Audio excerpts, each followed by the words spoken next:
Welcome to the Connected Growth Coaching Podcast, where we support women to rediscover who they are so they can thrive in all parts of their lives.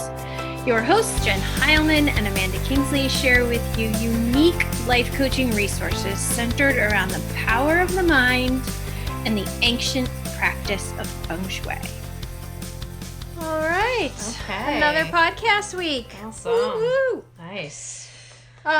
We're still talking about, like, how you show up in the world. Yeah. Right? We're talking about, like, what does it mean to show up as you? And last week we talked about that authenticity and integrity. And I feel like this week, like, I want to talk about the other elements of that, like the vulnerability, right? Mm-hmm. Like, of showing up in the world and being the person you want to be, and then what is the ripple effect of that? Because we talk all the time about ripple effect, right? Mm-hmm. So, like, what is the mark you're making in the world? Right. Because whether it's intentional and planned Mm-hmm. or just a natural ripple effect, like, Right. you are leaving an impact on this world. You're leaving a legacy, not in, like, the money sort sense of legacy, but Right. like, you're leaving a mark What's on the world. wake, right? I think about, like, a boat down the Yeah. river. Like, what's Yeah. the wake behind you, right? That you left. Yeah. Mm-hmm. Yeah, so there's that. Like, last week was more about, like, that self-respect and authenticity and integrity. And this week it's like, how do you show up vulnerably and, like, with purpose and presence and, like, really leave that, like, intentional, meaningful, authentic, like, impact on the world. Mm-hmm. And Well, I think it has more to do with, like, that, you know, authentic self, like you showing up as you in your truest form, right? Like, and that's when you do that, when you really show up as that person that nobody else is like you know, you have your own story, you've had your own path and all of those things, and, like, how does that impact the world? And I think that so many of us try to hide that unique path, you know, that the unique circumstances that happen to us because out of shame or thinking that it's the wrong thing or that, you know, we didn't live up to something, you know, that's become the standard in our society. And so when we actually look back and connect the dots and start to stand in that power, the power of our unique path and how it got us here, that's when we discover, you know, our truest selves. And that's when we really start to uncover this, like, place of purpose. And I think that's the coolest part about, like, this midlife point too, which like you could argue midlife is like later now, but it's still that, it feels like, that way though, yeah. it's that, like, you could give it 3 decades almost, like, 40s, 50s, 60s, that time of your life where you're, like, tying all the pieces together and going, like, what have I done? What have I created? Who am I? I've figured out a lot of stuff about who I'm not. Right. I've figured out some stuff about who I am. And now how do I want to, like, tie it all together and really leave a purposeful impact? Right. That's, like, the terms I think in all the time. And it's like, I'm sure everyone who's listening has been to one of those funerals, right? Yeah. Where you like go to the funeral and you're just blown away by, like, things that you didn't even know about this person who you thought you knew so well, or maybe it was someone who you didn't know so well, and you're like, man, I wish I had known them, right? It was definitely the case for my dad when my dad passed away. The funeral, I mean, I knew my dad had a huge impact in our community, but some of the stories that people were telling me were incredible, and the impact and the ripple that he had in their lives to set them on a path or a course it was incredibly profound. And he didn't know that. No, right? A lot of like, times, I mean, he had inklings. Some of it, he knew he was a well-liked teacher and coach, you know, Right. and everybody loved him, but, like, he didn't. Yes, there were very. But he few. wasn't coaching so he could affect people's lives. He was coaching because it was true, and teaching because it was like true and authentic to him, and it felt good, and he loved it, and he showed up like right, so present. but Right? the way he did it was his own unique way of doing it, right? Yeah, And but so, that's why it became so Right. impactful. exactly, Because it was natural. Right. It was just like him showing up as who he is Right. made this impact. He didn't know. Well, that's a really good point, is that he, a lot of the stories, the most impactful stories, relate to that because he saw these kids for who they were, Yeah. in a way that they had never been seen before. Right. And he allowed them to Ooh, I have step in. chills. I know. It allowed them to step into that person that they didn't even know was living inside of them, right? And just by just simple things, you know, right. but letting them know that, they had value. Yeah, and Yeah. it might have been just that, like one thing. One thing, Like yeah. you said, one thing. You made one high five, one Yep. smile, one tweak on perspective, and like it changes everything, Everything. for a person. Mm-hmm. And so, like that, yeah, like when you show up to that kind of thinking about your end of life, right? Or Yeah. you show up to someone else's celebration of life, and we just had a neighbor pass who was 13. And she made such an impact Right. on the world Right. at 13. And we have another friend who passed at 13 and left a big impact. So it's not about like how much you've accomplished, or it's more about like, how did you show up to the world? Like this neighbor who just passed just showed. I remember driving her around, like carpooling her, and just like having this jaw drop moment of like, this girl is so confident in who she is, and Wow. so present and so joyful, and just like you couldn't help but smile around Wow. her. You were just like, it was mind-blowing Wow. how alive she was, Right. right? So she lived 13 years, which is totally tragic in some ways, but she lived such a big, impactful 13 years. Right.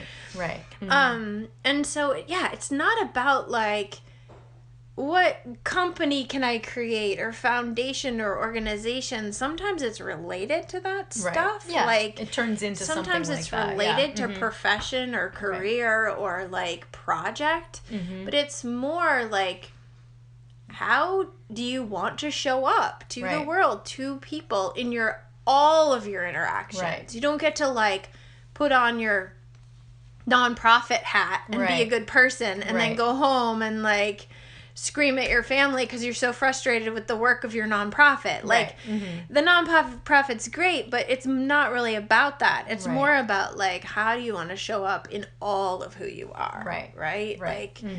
Like how do you want to be in the world? Right.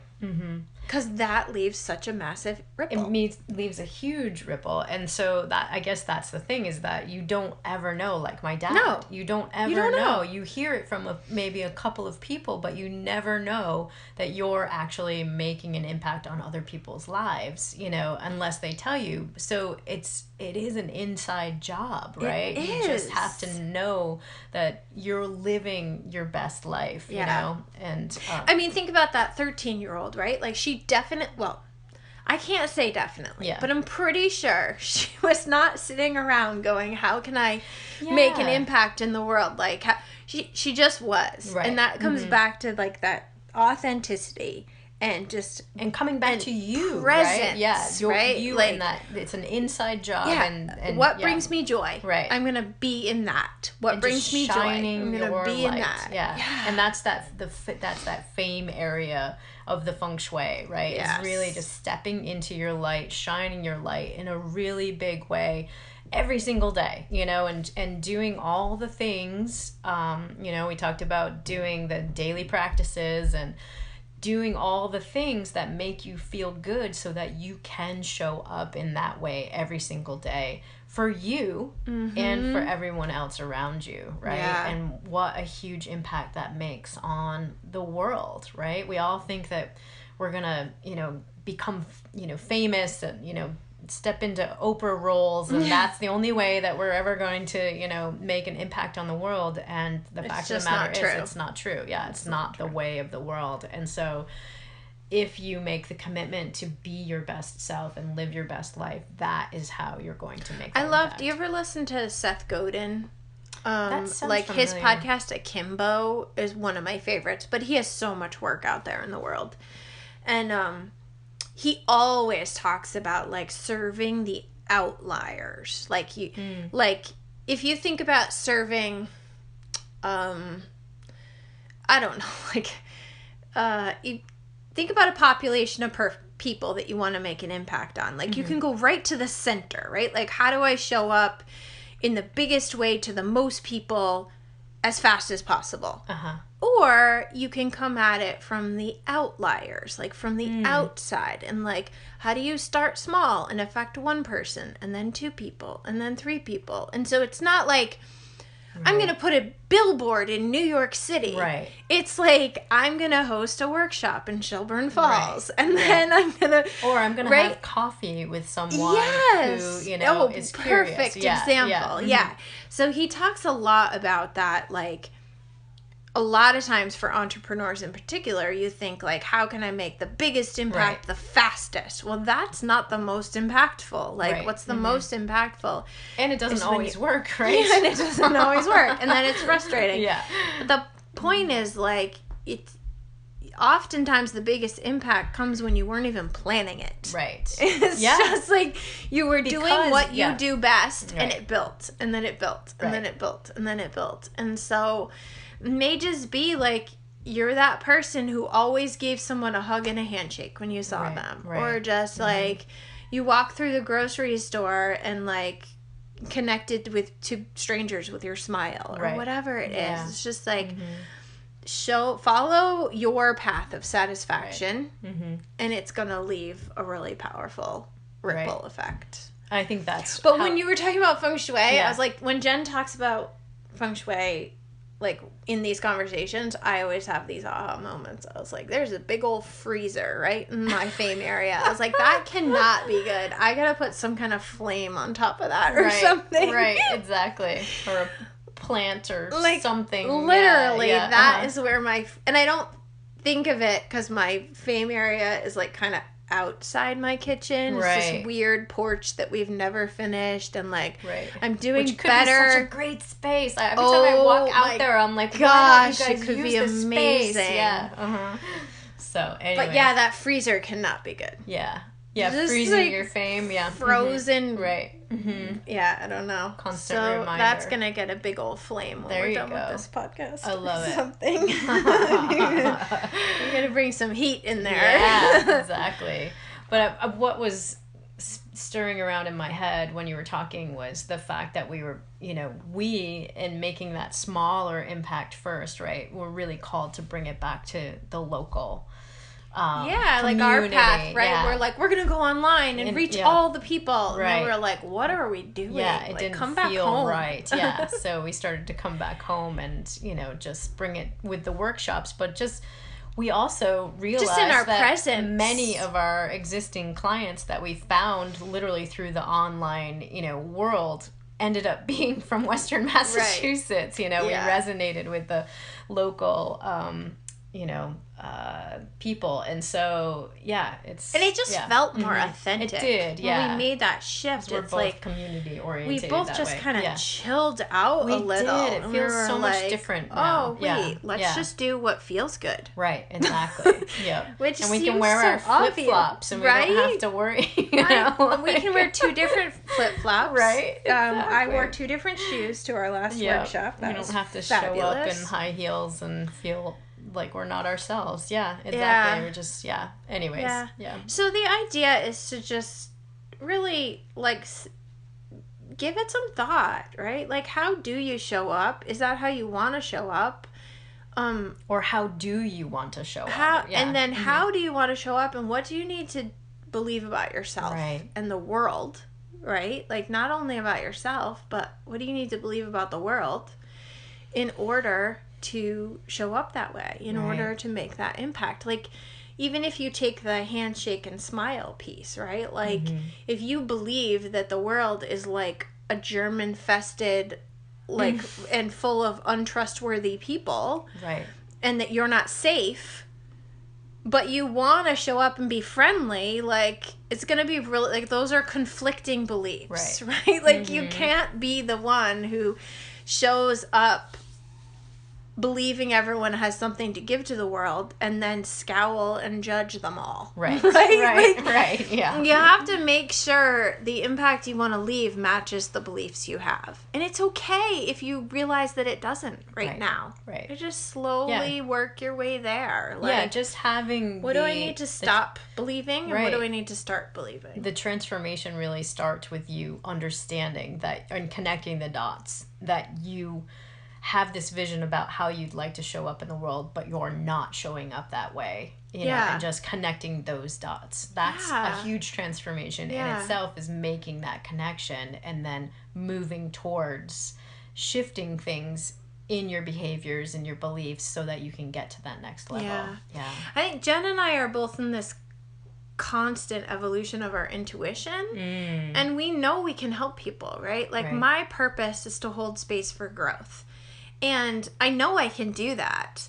And the more and more I step into that, like, authentic belief in my intuition, the more I can do that. But I have this old belief that, like, I still have some, like, beliefs that, like, intuition is kind of woo, or what if that wasn't really a message and I just think it was a message, or what if I, like, you know, I still have a lot of question it. questions about my own intuition, and those are in the way of how I truly want to show up in the world, and I'm just working on them, right? Like, so sometimes it's like little things, sometimes it's like cultural beliefs and stories that are in the way, and sometimes it's like self-doubt, right? Like, the reason I don't fully follow my intuition, which I do a pretty good job of, but the reason I don't fully follow it is because I have so much self-doubt. And so just knowing that and recognizing it and being like, okay, this is part of the beliefs you're working on, right? Like, exactly. you are a conduit for information, and just allow that. Right. And how, you know, can you get more practice with it, right? And opening yourself up to being like, okay, this is a skill I'd like to develop and a belief I'd like to believe, you know, and once you start down that path, you know, the universe kind of opens up and gives you more opportunities and more opportunities to take tap action into it. too. Exactly. Yeah. I was just thinking about we're doing some design work for a couple, and we're designing their kitchen, and yesterday, you know, we were going back and forth with, you know, where's the stove going, and all the, you know, the whole interior design and renovations and all that kind of stuff. And she said to me, well, I'm not sure, you know, this is long story short. It's good though. I mean, this is the way it applies. Right, exactly. And I guess that was my point, is that it happens in every day. It doesn't just happen in our coaching world. It happens with our kids and knowing what they need. Yeah, you're not like, let me sit down and meditate and be intuitive. Right. Or like designing someone's kitchen. You're like, oh, intuition, hello. Right. Exactly. I'm guessing that's where the story goes. Yes, exactly. And so she's, you know, and part of, you know, developing someone's kitchen is knowing how they operate in the world and what their needs are and all that kind of stuff. And so she was really concerned. She has mobility issues, and her stove is 11 feet from her sink, right? Which in a kitchen, that's pretty far away. And so, you know, I looked at the floor plan and I was like, well, we could just put a prep sink right here, you know, and that's only 5 feet away from the stove, and so you just use the main sink as, like, you know, washing dishes and things like that, but you have a water source right here 5 feet away if you need it.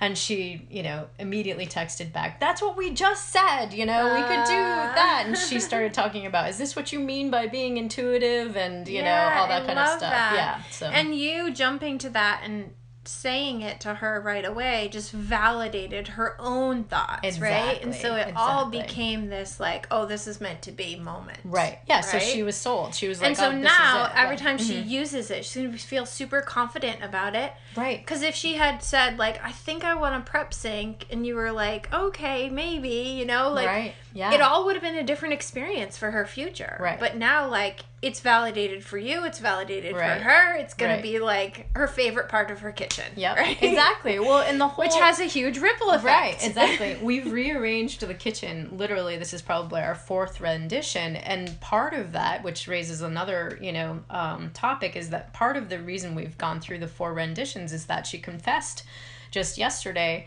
that though the kitchen is amazing and it fits all of her needs, she has this dream of being able to look out this amazing window while she's doing the dishes. And so she wanted her kitchen sink to face this, amazing window, but right now it was facing a different way. And I said, well, it doesn't matter if it's working and it's functioning and it fits all your needs. If your dream is to have it facing the window, then we need to figure out how we can make that happen. That's what's going to feel better in the long run. Exactly. Yeah. And so it just sparked, just validating that for her that was significant, you know. And I love this example because it is, sometimes we're so woo and so spiritual and so like coachy, but all of this applies. Like you can be an accountant or an investment banker and apply this sort of intuition and knowing to your work. Right. And it's so powerful. You can be like, well, you could invest in this whatever account, but there's this other one that's all green, and the savings is a little bit different, but like it doesn't really matter. It can be anything. Right. Construction, architecture, banking, like all of these all dealing skills, with people and what they need. Yeah, exactly. and they make a huge impact. It's like the ultimate customer service, Absolutely. right? Right. Yeah, being able to tap into your exactly, own intuition yeah. and your customers' desires and needs and wants and dreams that they might not even realize they have. It's like top. I mean, can customer service get any better than that? No, it can't. Really? Seriously, that's amazing. Yeah. So, yeah. All right. Cool. That's a wrap? Yeah, I think so. I think so too. All right. Happy July. Bye, everybody. Bye. As always, thanks for listening. If you learned something today that can help the people in your circle, please help us get the word out by sharing. When you leave us a rating and review on iTunes, it not only warms our hearts, but it helps people find us. We are eternally grateful for your support, and we're looking forward to connecting with you next week. Until then, you can find the show notes at www.connectedgrowthcoaching.com. You can grab your journal and then get your shui on.